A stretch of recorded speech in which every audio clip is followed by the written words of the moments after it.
Another key resource are people. We sometimes use a fancy word of human resources or HR, and I kind of think of people in a startup as two separate categories. One is finding qualified employees, and the other is for you, the founder. How do you find mentors or teachers or coaches or advisors for you, and what's the difference between all of those? Well, let me start with the last first. Mentors, teachers, and coaches advance your personal career. If you want to learn a specific subject, you find a teacher. But if you want to hone specific skills or reach an exact goal, I suggest you hire a coach. That is, a specific subject is a teacher, specific skills is a coach. So for example, if you want to learn something more about large metadata architectures, you could bring in a teacher or take a class. But if you want to hone specific skills, like how to give a great presentation or how to manage people, you hire a coach.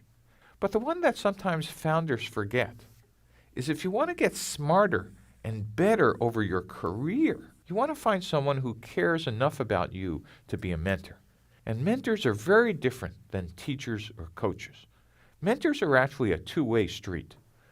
The only people who tend to want to help you are those who implicitly think they could actually learn something from you in addition to liking you. So most of you in your career will actually go on to be mentors, but think about the type of people who you've encountered in your career. Implicitly, you've been giving something to them while they've been giving something to you. The last category in mentors, coaches, teachers are advisors. Now, advisors are people you need to help advance your company's success. Mentors, teachers, and coaches were about your personal success as a founder. But advisors really kind of bring generic advice, sometimes to you, but also to your VPs and your staff, etc. So what you want to have is experienced advice to help you figure out whether your vision is a hallucination. But getting specific, you want to put together as early as possible an advisory board. And that's really the idea of expanding your circle of accumulated wisdom past just your investors.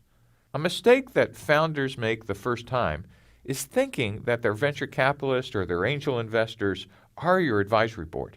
Yes, they're your advisors, but they're also your boss. And so you want to be very careful about limiting your advice to just that circle. And they may not have the specific domain expertise you need. So make sure you're expanding your series of advisors available to your company. And typically that's done by offering them a small percentage of equity in exchange for some of their time.